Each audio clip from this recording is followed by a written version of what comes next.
Hey art therapist friends, welcome back to my channel. So if you don't know who I am, my name is Christina Tostana and I am a brand designer here to help art therapists build their brands, find their niche, and build a loyal community that values and appreciates them. So today what I wanted to talk about is data security because we are all concerned about that, whether it's you putting very delicate information out there to the opposite where your users are putting in their data that is very private to them through your website. So we're going to really dive into some of these myths and misconceptions around data security. So stick around and we are going to get to this as soon as possible. Let's go. So the first thing I wanted to talk about was this myth around sacrificing conveniences when it comes to designing an actual website and user experience. And I think in terms of there's this trade-off of, ease of use and then security. But we can certainly have the best of both worlds. I feel that you don't have to sacrifice too much in order to meet another need and to have the ease of use and having the best and smooth experience. So I want to elaborate a little bit on this more because yes, you're online, you have a website, but there are these underlining things that concern us, right? Because the ease of use of having access to a website is very convenient, but what are the sacrifices? Well, you are putting your name out there. You have a space online that could potentially get hacked or, potentially might get pointed at because maybe a data was breached, etc. So these are all common things that people would feel afraid of, but really you don't have to feel overly afraid of putting yourself out there online and being nervous about sharing too much information or how much security you're going to need on the website. Sometimes we're overthinking it, and sometimes having the best of both worlds is going to create a really good experience for your client, but also a good experience for you and maybe a bit of a peace of mind. So first I want to talk about why data security matters. So I definitely would like to talk about an experience that I had actually for myself, because I'm somebody who has so many passwords and so many accounts. So I wanted something where I had a backup of all of my passwords offline, but I also wanted a backup of it online. And there was this one brand that I was told of and was recommended, right? So whenever there's a recommendation, I feel like, okay, I should trust this brand because they were recommended by a couple of other people. So I thought, okay, might as well set myself up and use their platform. I actually ended up using their platform, and then a year later, I heard that there was a data breach in that brand, with all of my passwords being pretty much released to the world because somebody was able to hack into their system and was able to get access to many clients' personal information.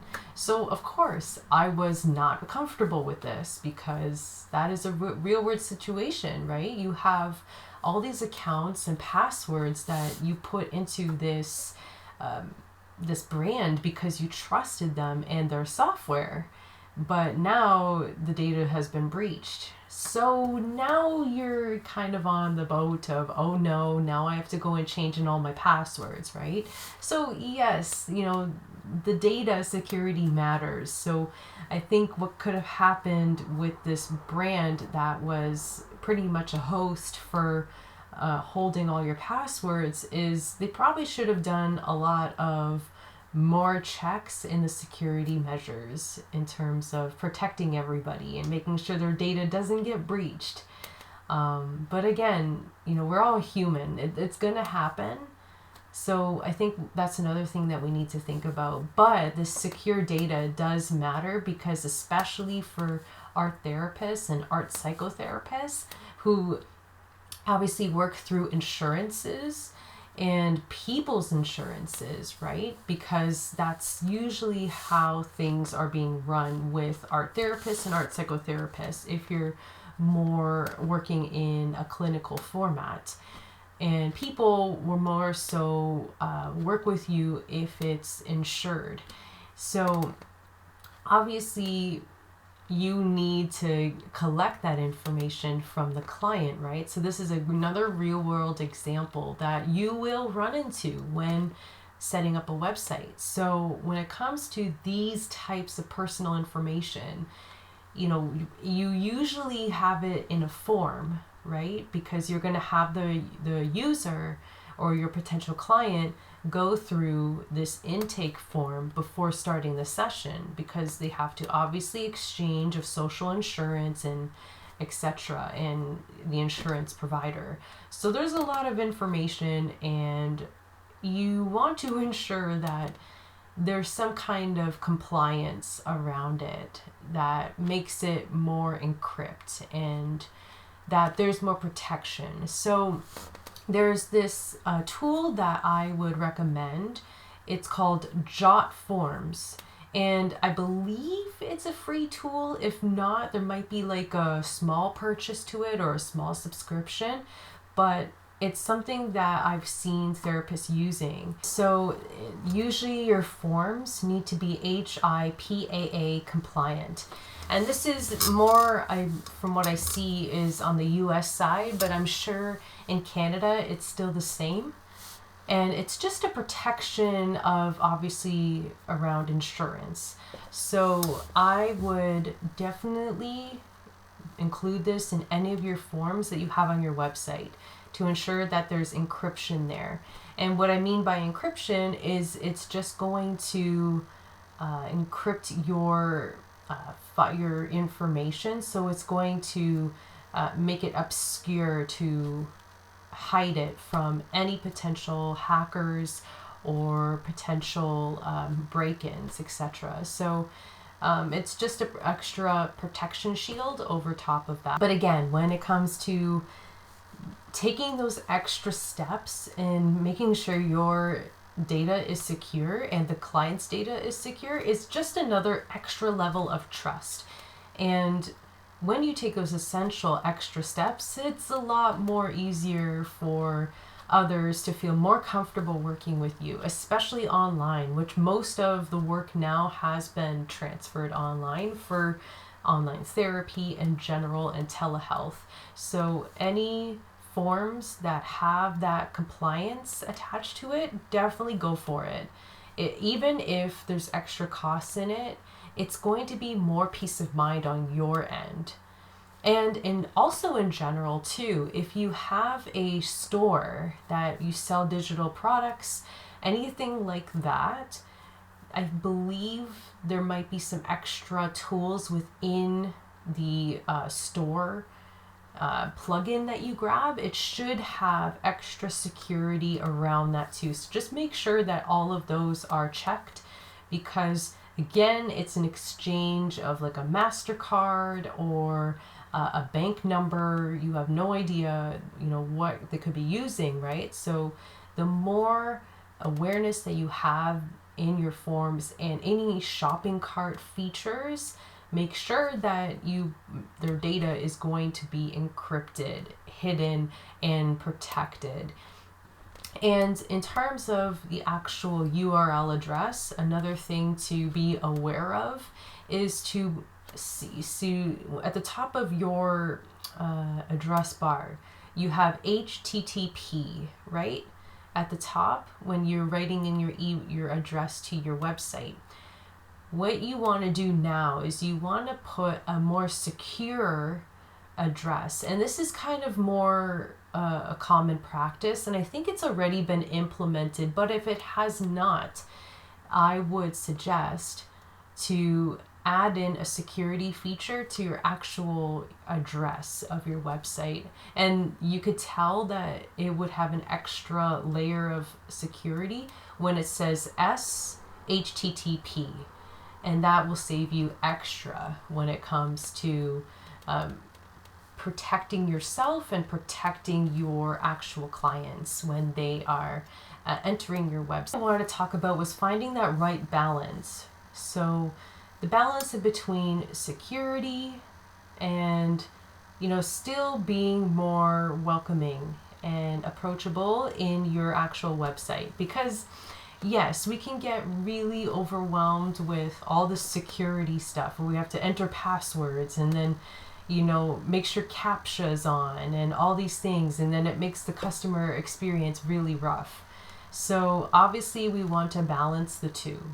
So if you're using forms on your website, I think that's a really good step in the right direction of creating a more secure experience for the client. But maybe your forms, you just keep them really simple. Don't make it like super long that they have to go through every single form and they have to fill all this out and it takes a long time.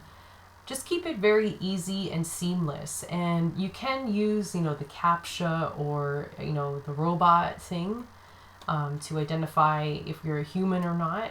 I think that's fine. Sometimes people get a little frustrated at that too. So it's really going to depend on your ideal client and what they like and what they don't like when it comes to any kind of security measures. So either way, the balance between the two is obviously, if you're going to do this on your website, so let's just say if you're going to really focus on forms and creating, really secure forms, then you'll have to balance it out with something that is a little bit more accommodating. So maybe if they're going to get really heavy forms, then maybe you give them a much more pleasing website. So maybe more visuals, maybe more interactive stuff, to weigh out the options. So it's not just so data heavy and secure heavy where, they have to log in to do this and then save their password and put it over here. So don't create too many steps for them. I think that's just one thing to avoid when it comes to doing all these secure things.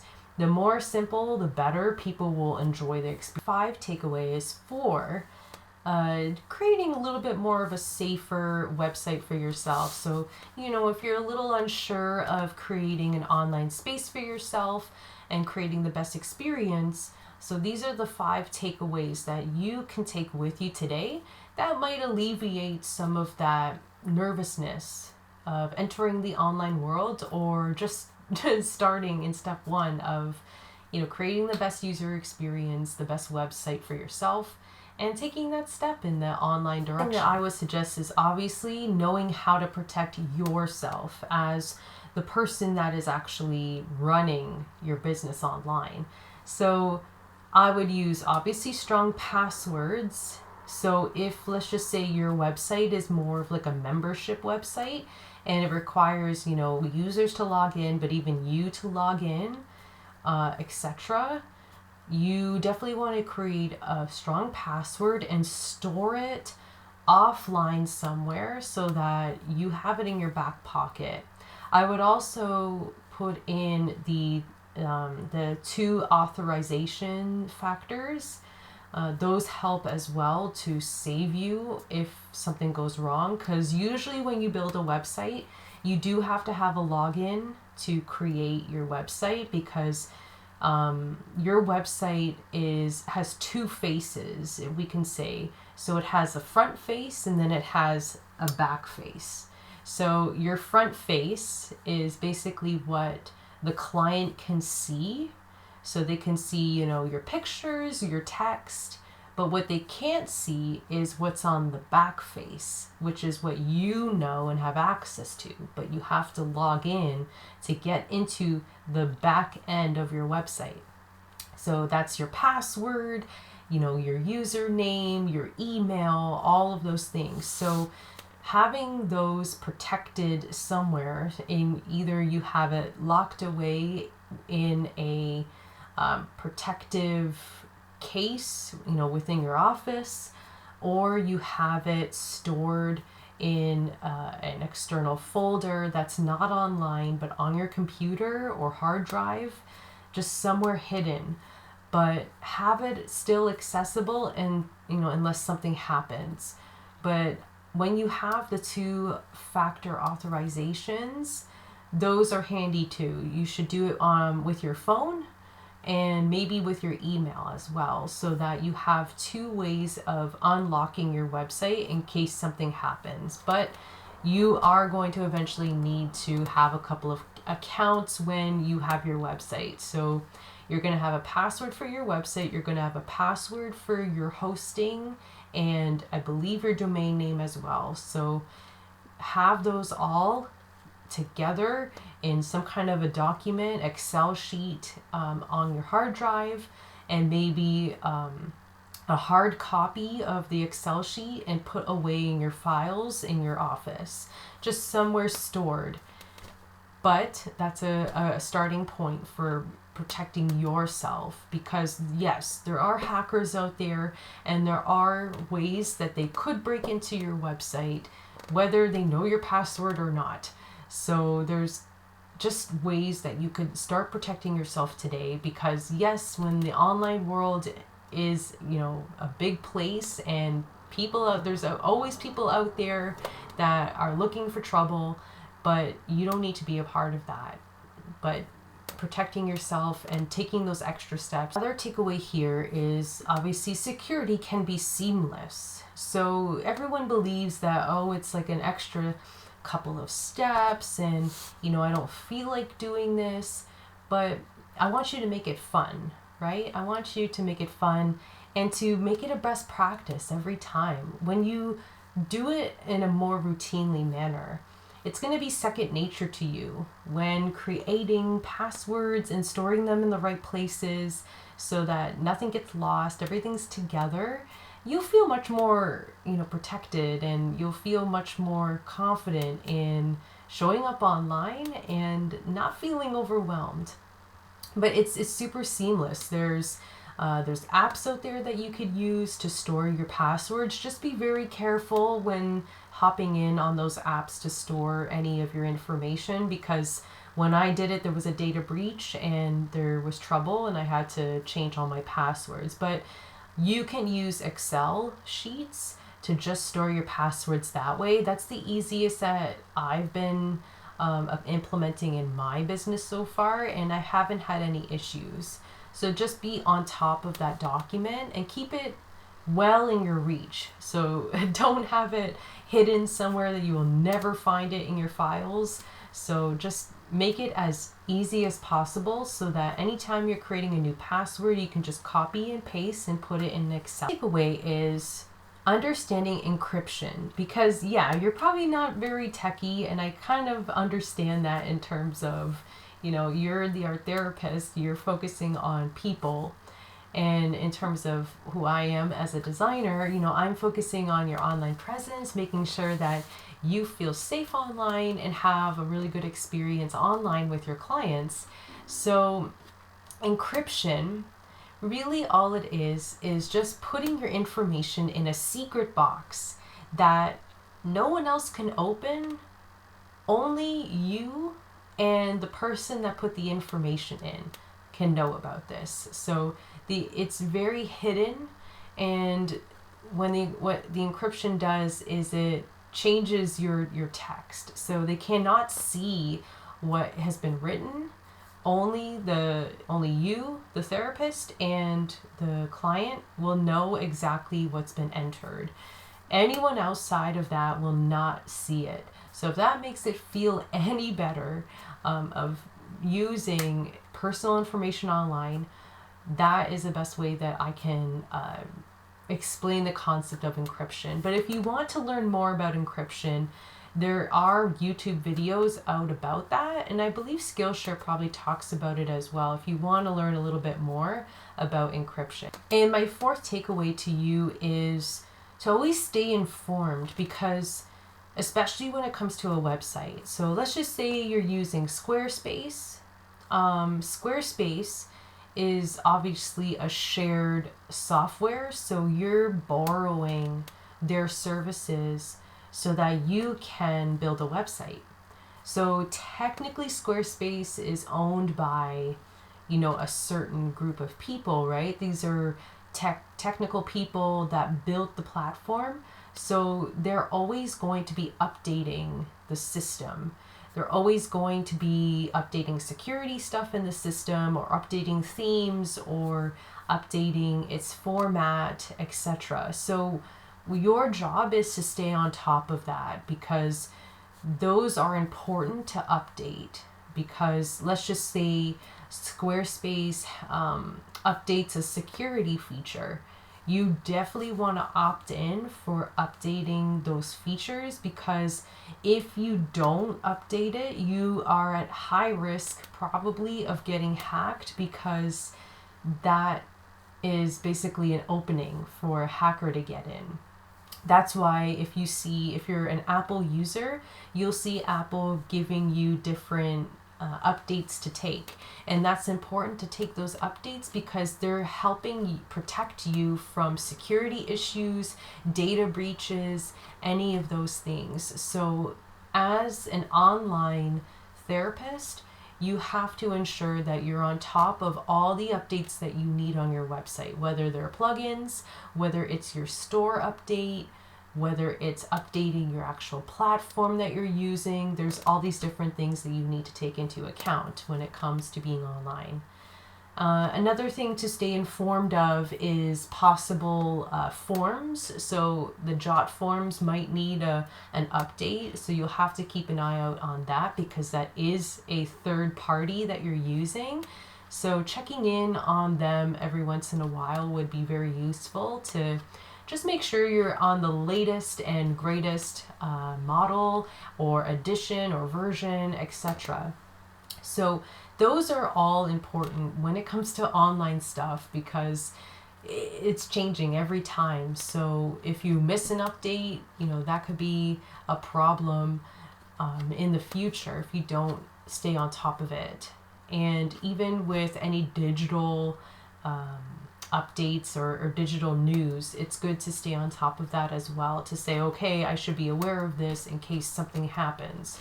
So just something to be aware of. It's not really a necessity, but I would certainly make it essential to check in on the back end of your website to see if there's any updates on a weekly basis. I want to share before closing off this video is that it's a shared responsibility when it comes to security. It's not really put on just one person, because, as an online user, you are using other people's softwares. So you're using Squarespace, or you're using WordPress, or you're using Wix, or you could be using Jotforms, or maybe you're using Shopify. These are all third-party softwares. And let's just say Squarespace had a data breach. Of course, you'd be worried, because now your website password might be given out to people, or people can have access to it. So it's your job to obviously share your experiences with Squarespace, because they do have a support system that you can go to every time. Each and every one of them, Shopify, WordPress, Wix, they all have technical support systems. So don't think that the blame is on you and that your client's data has been released. It's a collective thing. So just be wary of that. You don't have to feel like, oh, this is my fault. You have to look to the other people that you're working with as well, because you're working with Squarespace technically when you have a website under their server and using their templates. So talk to them, ask them, hey, I had this problem, can you help me? There's a security issue, can you direct me to the right technician to help me solve this problem? Again, you're not alone in this. So just make sure you take the responsibility. If something technical happened on your website that is maybe going to deal with some kind of security breach or a release of data, I would suggest reaching out to them because they are the ones that really know the website in and out, really. So don't worry about feeling as though it's on your shoulder. Basically, that is pretty much all I wanted to share today about data security and all the takeaways that I want you to take with you today. And to remember that, data security doesn't have to be a headache. It's going to be the best thing that you ever have done for yourself in terms of protecting yourself, but still being able to show up online safely and feel protected and at peace when you're online. So again, thank you so much for tuning into today's video. I hope you found it valuable. If you have any additional questions about data security, put it in the comments below and I'll be more than happy to answer any of those questions. So I hope to see you in the next video. Bye!